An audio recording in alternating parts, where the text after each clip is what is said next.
예, 오늘 제목은 가짜뉴스, 가짜복음입니다. 여러분들도 느꼈겠지만 본문을 읽는 동안에 마음이 굉장히 불편한 본문입니다.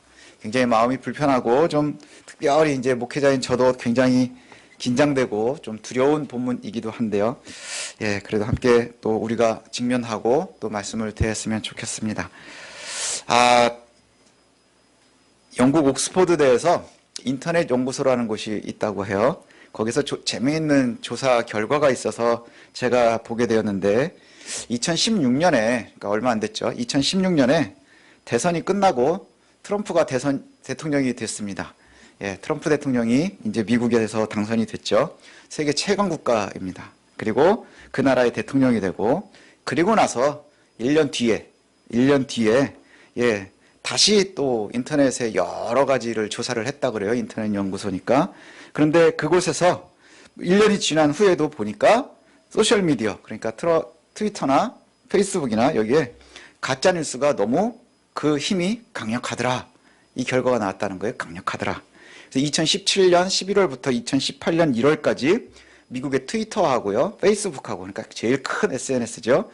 그 두 개 이용자들의 데이터를 분석을 해보니까 트럼프 대통령 지지층이 가장 광범위하게, 여기에 보면 정크뉴스다 이렇게 돼 있어요. 쓰레기 뉴스를 많이 공유하고 많이 퍼치더라 이 얘기죠. 예. 근데 이게 얼만큼이나 많으냐 하면 그 지지자들의 양, 그들이 만들어낸 그 정크뉴스의 양하고 다른 모든 정치 그룹이 공유한 양보다 더 많더라. 그러니까 어마어마한 양이지요. 예. 그리고 나선 또 이렇게 이야기도 합니다. 이 연구진이 그 정크뉴스를 정의를 내렸는데, 뭐라고 정의를 내렸냐면 독자를 속이거나 부정확한 정보를 퍼뜨릴 목적으로 실제 뉴스를 가장해서 의도적으로 퍼뜨리는 정치, 경제 또는 문화 관련 뉴스의 소스, 이것을 갖다가 가짜다. 그래서 이 여러 형태를 가지는데 극단주의, 선정주의, 음모론자, 위장 댓글, 이런 것들이 기존의 가짜뉴스와 함께 이렇게 섞여 있더라. 뭐 이런 이야기들입니다. 그러면서 여기에 담당 책임자였었던 교수가 필 하워드라고 하는 교수가 이런 이야기를 해요. 이번 결과를 이렇게 보면서 사람들이 염려를 할 텐데 그나마 다행인 것이 뭐냐 하면, 이 뉴스에 보면 아주 극단의 사람들만 이 극단주의, 선정주의, 음모론의 타겟이 되더라 이 얘기예요. 극단에 있는 사람들만 그 가짜 뉴스에 노출이 되고 그것을 받고 또 재공유하고 퍼치고 뭐 이런 일들에 함께 하더라 하는 것이죠. 그러면서 전반적으로 일반적인 그 중도 온건층 성향의 사람들은, 그러니까 아주 중도적인 사람들은 이 뉴스에 넘어가지 않더라 하는 결론을 내렸다, 이렇게 이야기를 합니다. 그래서 제가 이걸 보면서 되게 재밌기도 하고 신기했던 게 뭐냐면, 최강 국가잖아요. 최강 국가, 그죠? 미국과 싸워서 이길 수 있는 나라가 있나요, 지금? 예, 없습니다. 제일 최강 국가에 가장 강력한 힘을 가지고 있는 그 대통령과 그리고 그 주변에 있는 사람들이 가짜 뉴스를 만들고 재생산하고 퍼뜨린다. 왜 그럴까 하는 것이죠. 왜 그럴까? 그리고 누가 만들어내느냐 하면, 여기에 보니까 그 실세들이 만들어낸다는 거예요. 실제 권력을 가진 사람들하고 지지자들이 만들더라. 뭐 이런 얘기를 하는 거죠. 우리가 생각하는 이전까지의 가짜는 주로 어떤 거였나요? 나이키 대신 나이스, 그죠? 프로스펙스 대신 프로스포츠, 뭐 저희도 많이 썼었거든요. 아디다스 대신 아디도스, 그 다음에 퓨마 대신 파마, 뭐 이런 거잖아요. 그게 이제 우리가 생각하는 가짜의 모습이었거든요. 제가 제일 무섭게 만났었던 가짜는 뭐냐 하면, 예전에 홍콩을 가는데 뒷골목에 갑자기 어떤 아저씨가 뚝 갑자기 튀어나오더니 어눌한 한국말로 짜가 있어요. 뭐 이게 이제 전체입니다. 그게 이제 우리가 들을 수 있는 가짜인데, 요즘은 이 가짜가 파워풀해지기 시작하는 거예요. 너무 힘이 세지는 거죠. 그래서 이것이 문제는 뭐냐? 인터넷이다 하는 이것 때문에 확대되고 재생산되고 점점 스노우볼처럼 커지는 거예요. 예. 그러면서 때로는 이 가짜가요, 진짜인 척하면서 어마어마한 영향력을 갖기도 한다는 것이죠. 가짜의 강력한 영향력이 진짜를 이기는 시대가 되었다는 거예요. 가짜의 강력한 이미지가 진짜를 이긴다고 하는 것이죠. 오늘 왜 이 예화를, 제가 예화를 잘 안 듣는데 이 예화를 든 이유가 뭐냐 하면, 오늘 본문이 그 얘기예요. 오늘의 본문이 그 얘기입니다. 오늘 본문을 한마디로 얘기하면 선지자들이 많은데 그들이 가짜를 예언하고 있다. 그래서 하나님께서 내가 술 취한 것처럼 정신이 없어 이렇게 말씀하세요. 내가 술이 취한 것 같아. 예, 여러분 술 취해 보신 적 별로 없으시죠? 예, 저도 별로 없는데 술이 막 취하면 정신이 없다 그래요. 얼만큼 정신이 없을까 그랬더니 막 사람들 막 길에 누워 자고 뭐 막 그러잖아요. 예, 그러는 거 보면 정말 술이 깍둑 차면 정신이 없는 거예요. 제정신이 아닌 거예요. 하나님이 지금 마음이 그렇대요. 술이 취해서 정신이 없대요. 왜요? 가짜 선지자들 때문에. 선지자는 하나님의 말씀을 듣고요. 그것을 전달하는 사람이 선지자입니다. 그죠? 예, 하나님 말씀을 전달하는 사람이 바로 선지자입니다. 입이라는 뜻을 가지고 있거든요. 그런데 그들이 나를 만난 적도 없고 내가 그들한테 아무 말도 안 했는데 그들이 열심히 말씀을 막 선포하고 있었다는 것이죠. 근데 그 얘기의 내용을 보니까 뭐냐? 가짜 선지자들이 자기들끼리 꿈꾸고 그 꿈꾼 얘기를 서로 나누고 그러면서 또 여호와의 이름으로 그것을 팔아먹고 있더라 이 얘기예요. 그래 아까 얘기했었던 가짜 뉴스하고 똑같은 얘기죠. 진짜는 없었는데 조그마한 가짜 소스가 생기고 그걸 지들끼리 막 논하고 그게 확대되고 재생산되면서 어마어마한 진짜인 것처럼 둔갑을 하고 그게 퍼지고 있는데 누구의 이름으로요? 여호와의 이름으로 퍼지고 있더라 이 얘기예요. 그 여호와의 이름으로 퍼지고 있더라. 그래서 가짜들이 가짜 예언을 하면서 진짜인 양 세상에서 일을 시작하기 시작했다 뭐 이런 얘기입니다. 이게 얼마나 큰 영향을 끼치느냐 하면 가짜 예언하는 자들이 악자들이요 얼마나 강해지는지 서로 악을 돌이킬 수 없게 만드는 거예요. 오늘 본문을 가서 이제 다시금 우리 집 예배하시면서 쭉 한번 읽어보십시오. 거기에 보면 악한 사람들에게 위로해주고요. 뭐 이런 일들이 나오거든요. 그래서 가짜들이 서로 가짜를 이야기하고 그리고 잘못된 것을 돌이킬 수 있는 기회를 그들이 상실하는 거예요. 그들이 잘못한 것을 갖다가 돌이킬 수 있도록 하는 것이 하나님의 말씀을 선포하는 것인데 그 기회를 빼앗아버린다는 것이죠. 예, 빼앗아버려요. 그래서 결과가 뭐가 되느냐? 예루살렘을 소돔과 고모라처럼 만들어버린대요. 예루살렘을 소돔과 고모라처럼 만든다? 이거 얼마나 두려운 얘기예요. 예루살렘이 소돔이 되고 예루살렘이 고모라와 같이 된다. 이제 여호와의 성전이 있는 그 시온이라고 불리우는 예루살렘이요 악해서 하나님께서 진멸했었던 소돔과 같이 되어버린다. 누구 때문에요? 선지자 때문에. 선지자 때문에. 그래서 우리가요 가짜를 구분하는 지혜가 있어야 하는 거예요. 예, 구분해야 합니다. 요즘은 뭐 설교가 넘쳐나는 시대 아닙니까? 교회도 엄청나게 많으니까 그 교회들에서도 설교가 선포되고 있을 거고요. 또 케이블 TV에서도 쭉 나오고요. 라디오에서도 나오고요. 인터넷에서도 나오고요. 이 코로나 때문에 교회들마다 다 이제 유튜브를 해서 유튜브에도 어마어마합니다. 거기에요 가짜들도 득실득실해요. 제가 얼마 전에 뭐 크리스마스에 대한 이야기도 얘기했었죠. 가짜들이요 득실득실합니다. 근데 이게 사람들은 무엇을 보고서 이거를 갖다 신뢰할까요? 구독자 수 좋아요예요. 그렇지 않아요? 구독자 수 좋아요. 속은 교묘하고 가짜인데 문제는 뭐냐? 구독자 수 좋아요 이것처럼요 교묘하게 더 위대해 보이기 시작하고요. 더 화려해 보이고요. 더 신뢰감 있어 보인다는 거예요. 그럴 때 우리가 가짜를 구분해야 합니다. 가짜를 어떻게 구분해야 되느냐 하는데요. 가짜들이 특징이 있어요. 오늘 하나님께서 이렇게 말씀하시거든요. 예레미야를 통해서 두 가지 정도 특징이 있는데 하나는 뭐냐? 그들의 행위가 악하다는 것이죠. 말씀도 있지만 그들이 말하는 말과 또 다르게 행위가 악해요. 그래서 그들이 힘을 쓰는데요. 어디다 힘을 쓰느냐? 정직하지 않은 곳에 힘을 씁니다. 10절에 그렇게 말씀하세요. 그리고 이들은 심지어 악을 행하면서 당당하답니다. 이게 가짜들의 특징이에요. 가짜 선지자들의 특징이고요. 두 번째 가짜 선지자들의 특징은 뭐냐? 거짓 선지자들은 여호와로 말미암은 말씀이 아닌 자기 생각을 많이 얘기한다는 거예요. 자기 입술에 대한 이야기만 한다는 것이죠. 그럼 요즘에 목회자들은 어떻게 이해를 해야 될까요? 하나님께서 직접 막 직통 계시해 준다고 막 얘기하는 사람들 말 믿지 마십시오.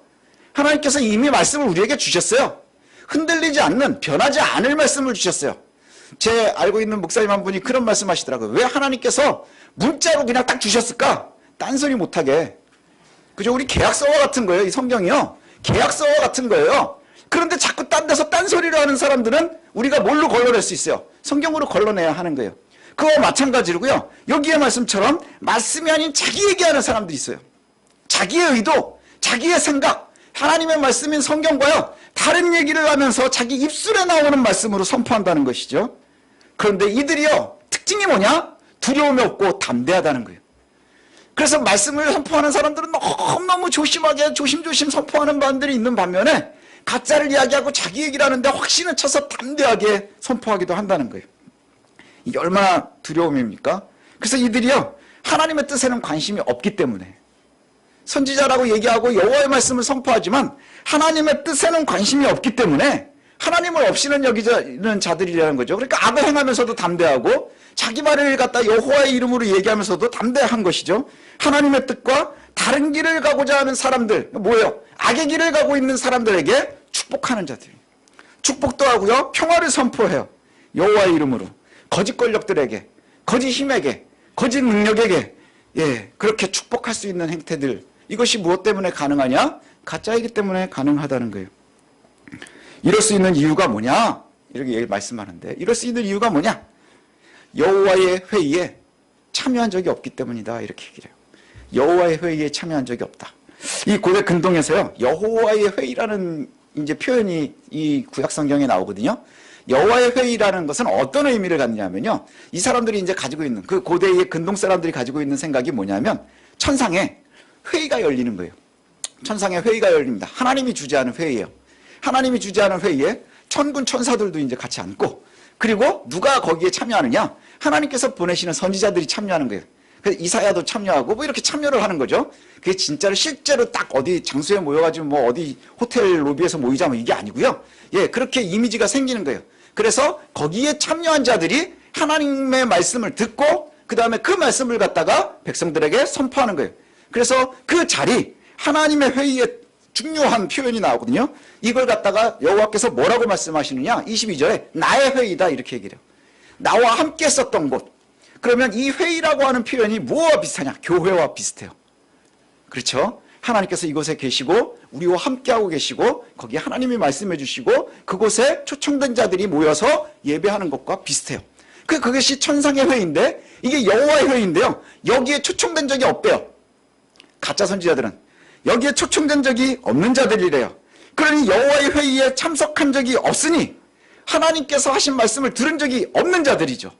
그러니 이들이 하는 이야기는 뭐겠어요? 가짜일 수밖에 없는 거예요. 자기 이야기를 하는 거예요.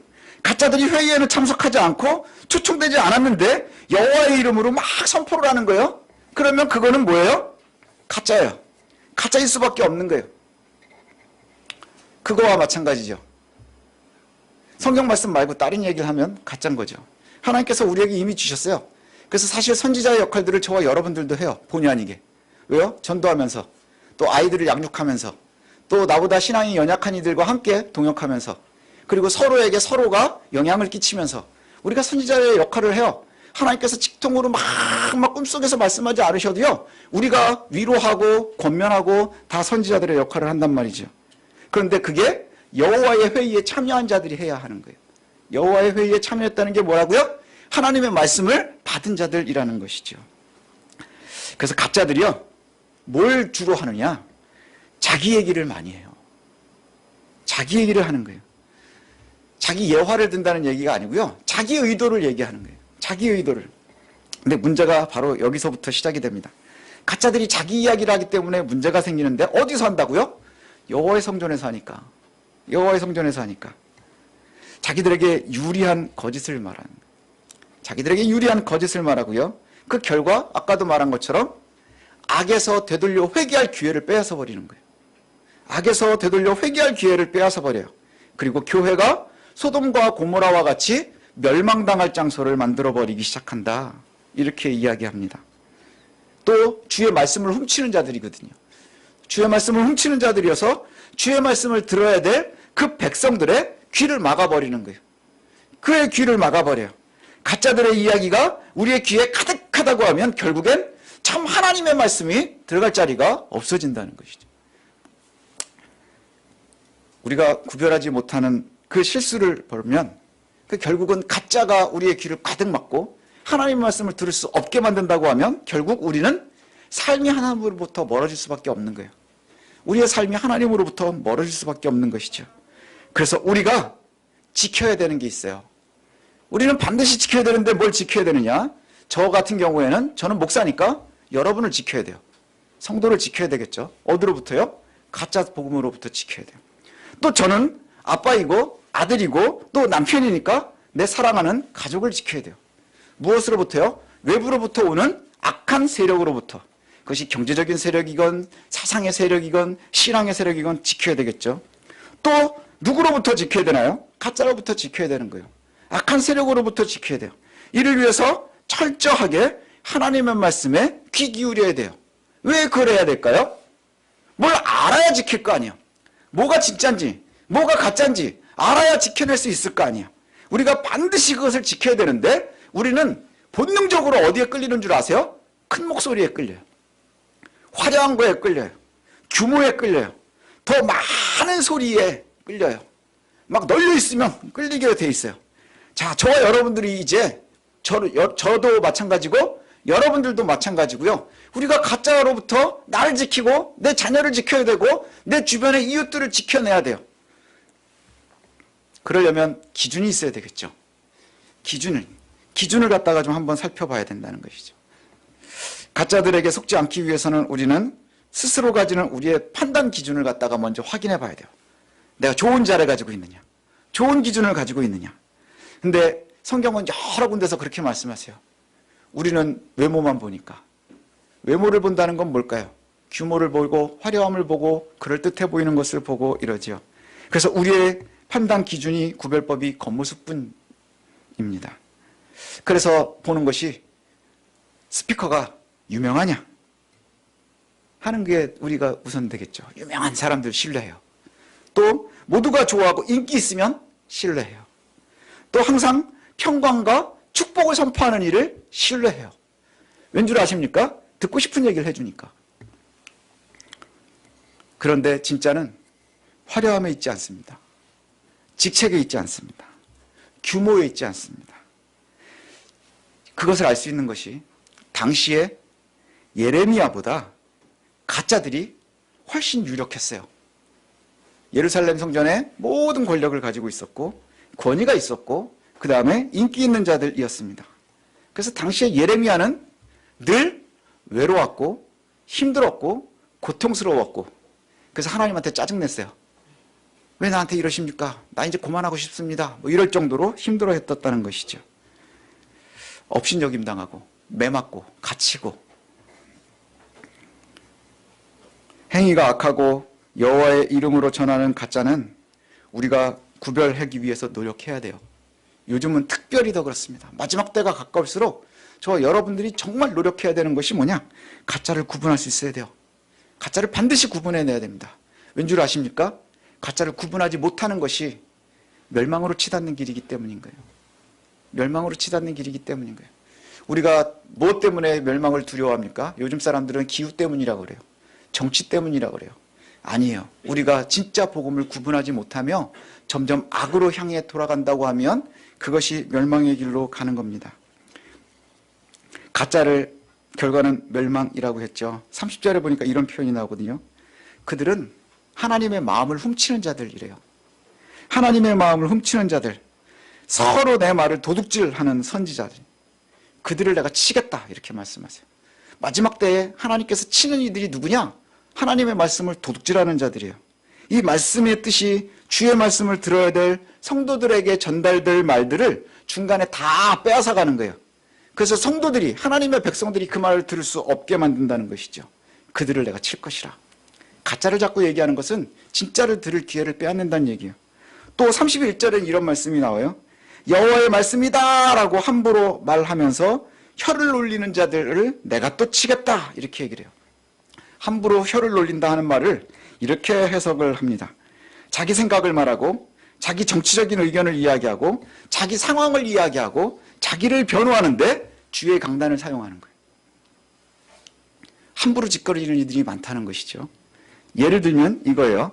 주의 강단에서 왜 정치의 진보를 이야기하고 정치의 보수를 이야기합니까? 하나님 보수의 하나님이에요? 진보의 하나님이에요? 하나님은 공의의 하나님이세요. 창조주 하나님이세요. 우리가 우리들끼리 나눠놓은 파트 진보니 보수니 하는 것을 강단에서 이야기한다? 이거 함부로 짓거리는 것이죠. 정치 이야기하는 거, 또 돈 이야기하는 거, 그리고 또 자기가 실수해놓고 자기 변호를 늘어놓는 거, 함부로 짓거리는 것이다 이렇게 얘기를 해요. 그들을 내가 치겠다. 왜요? 가짜니까. 또 셋째는 거짓 꿈과 헛된 자만으로 주의 백성들을 미혹한대요. 32절에 이렇게 얘기하거든요. 헛된 자만, 이게 영어 성경에 보면 lightness예요. 가볍다, 가볍게 한다. 그래서 이것을 어떻게 해석하냐면 말씀은요 가볍게 만들어주는 거예요. 말씀을 가볍게 만들어주는 거예요. 그렇게 보면 저는 참 힘든 게 뭐냐 하면 제가 선포할 때마다, 말씀을 전할 때마다 아 이게 참 부담스럽겠구나. 그리고 저도 부담스러울 때가 많거든요. 말씀은 우리에게 늘 부담을 줘요. 힘들게 합니다. 그리고 마음이 너무 아프게 해요. 때로는 고통스럽기도 합니다. 왜요? 내 삶하고 너무 다른 이야기를 하는 것 같을 때가 있으니까. 그래서 어떤 분들은 저한테 그런 얘기도 하시기도 하거든요. 목사님 너무 세상을 모르십니다. 모르죠, 잘. 그렇지만 주의 말씀은요 어떠냐? 때로는 우리에게 부담을 줍니다. 때로는 우리에게 고통도 줍니다. 때로는 마음에 너무 뜨거움도 줍니다. 때로는 위로도 하십니다. 그게 복음이에요. 왜요? 기준에 틀리면 혼나는 것이고요. 기준에 적합하면 칭찬받는 거예요. 그래서 칭찬받을 때 우리는 위로를 받고 은혜를 받고, 그렇지만 그렇지 않은 삶을 살 때는 우리에게 마음의 가시처럼 박히는 거예요. 고통스럽고요. 힘들고요. 어려워야 하는 거예요. 그런데 여기에 보니까 헛된 자만을 준다. 그 얘기는 뭐냐? 말씀을 갖다가 전달하면서요. 말씀을 들을 때마다 전혀 부담을 주지 않으려 하는 거예요. 전혀 부담을 주려 하지 않는다. 교묘하게 하나님보다 선한 척하는 이들이 있다는 거예요. 하나님은 아니라는데 목사가 그렇다, 선지자들이 그렇다, 괜찮다라고 얘기한다는 것이죠. 예를 들면 이런 거죠. 이웃을 속이면서 사업하는 이들이 있어요. 그럴 때 목회자가 뭐라고 얘기할까요? 옳지 않다, 정직해야 된다라고 얘기해야 되겠죠. 하나님 앞에 정직함이 중요하니까. 그런데 물론 속이지 않을 수 있으면 좋겠지요. 근데 요즘은 시대가 그렇지 않으니 지금 당장 하나님께서 당신이 법을 지키는 걸 좋아는 하시겠지만 눈 감아 주실 겁니다. 훗날 감당할 수 있을 때 그때 하십시오. 마음이 편하잖아요. 만약에 이게 필요하신 분은요 고해성사를 하십시오. 고해성사 가면 다 해줘요. 예, 네 죄를 사하노라 이렇게 해준다고 그래요. 그렇게 하십시오. 옳지 못하다는 거예요. 저와 여러분들이요 정말 하나님 나라의 백성답게 성화의 삶을 살기 위한다면 가장 먼저 해야 되는 것이요 양의 탈을 쓴 이리, 주님께서도 그렇게 말씀하시죠. 양의 탈을 쓴 이리를 구분할 줄 알아야 돼요. 그리고 겨와 미를 구분할 수 있어야 되고요. 참과 거짓을 판단할 수 있어야 한다는 것이죠. 가짜가 넘칩니다. 뉴스를 봐도요. 여러분 예전엔 뉴스에서 나오는 게 진짜라고 우리는 믿고 살았잖아요. 지금 뉴스 채널이 어마어마하게 많아지면서요. 뉴스가 다 딴소리들을 해요. 그리고 뉴스가요. 사실을 전달하지 않고요. 뭘 해요? 자꾸 사람들을 설득하려고 들어요. 가짜들이 많아지기 때문인 것이죠. 복음도 마찬가지 같아요. 가만히 보면 복음은 차고 넘치는 시대가 되었어요. 근데 이제 우리가 힘든 것이 뭔 줄 아세요? 거기서 구분해내기 시작해야 된다는 거예요. 구분해내기 시작해야 된다는 거예요. 뭐 어떻게 구분할 수 있어요? 시험한 목사를 찾으려고 하지 말고요. 그 다음에 위대한 목사를 찾으려고 하지 말고요. 여러분이 말씀 앞에서 정직하시면 돼요. 여러분이 말씀 앞에서 정직하시면 돼요. 우리가 이단을 구분한 거와 비슷해요. 여러분이 말씀 앞에 정직하게 서 있고 여러분이 말씀 앞에 정말 마음에 가득히 있으면요. 가짜를 들을 때 어색한 거예요. 아닌 것 같지 않겠어요? 예, 이거는 잘못된 것 같은데 왜 괜찮다고 할까? 아닌 것 같은데 왜 괜찮다고 할까? 우리가 마음을 열어놓고요. 듣고 싶은 것만 들으려고 하지 마십시오. 왜냐? 가짜 선지자들은 자기들의 이야기를 자기들끼리 주고받으면서 재생산하고 확대해요. 그리고 여호와의 이름으로 팔아먹는 이들이에요. 가짜 뉴스하고 똑같잖아요. 거기에서 우리 가정을 지켜내야 되는 거예요. 우리 교회도 지켜내야 되는 거예요. 여러분의 믿음을 지켜내야 되는 거예요. 그래서 오늘은 기도의 제목이 좀 아픕니다. 예레미야의 고통이 저와 여러분의 고통이 되어야 돼요. 예레미야의 고통이 저와 여러분의 고통이 되어야 돼요. 예레미야는 아팠고 외로웠고 슬펐고 초라했고 때로는 매이고 갇히고 그랬어요. 그래서 하나님께 매일매일 아파하고 힘들어했어요. 때로 가짜가 우리한테 도전해도 흔들리지 마십시오. 흔들리지 않는 저와 여러분이 되었으면 좋겠습니다. 외로워도 캔디처럼 이겨나가야 되는 거예요. 너무 오늘은 무거워서 죄송합니다. 그런데 말씀이 그렇습니다. 때로는 우리에게 너무나 무거움을 주지요. 우리는 듣고 싶은 이야기는 복이고 잘 될 거라는 이야기를 듣고 싶어 하지만 성경은 수많은 곳에서 잘 될 거야 보단 정직하라고 말하고요. 신실하라고 말하고요. 공의와 정의를 흐리라 이렇게 말씀하세요. 결국은 하나님의 편에 서서 그분의 복이 우리의 삶을 결과지을 수 있도록 내어놓는 거예요. 하나님 선하시고 공의로우시기 때문에 우리가 힘들고 어렵지만 우리가 그냥 순간순간 판단하면서 수를 찾는 것보다 하나님이 원하시는 공의와 진리를 찾아가면 결국엔 여호와의 복이 우리의 삶을 책임지실 거라는 거죠. 그것을 신뢰할 수 있었으면 좋겠습니다. 그래서 헛된 화려함이나 또 권위나 또 멋진 것 이런 것보다 더 중요한 것은 여러분의 심령이 주의 말씀 앞에서 정직한 것임을 놓치지 않았으면 좋겠습니다. 그래야 우리가 흔들리지 않을 수 있고요. 그래야 우리가 여호와의 복에서 멀어지지 않을 수 있다는 것 놓치지 않는 저와 여러분들 되시기를 소원합니다.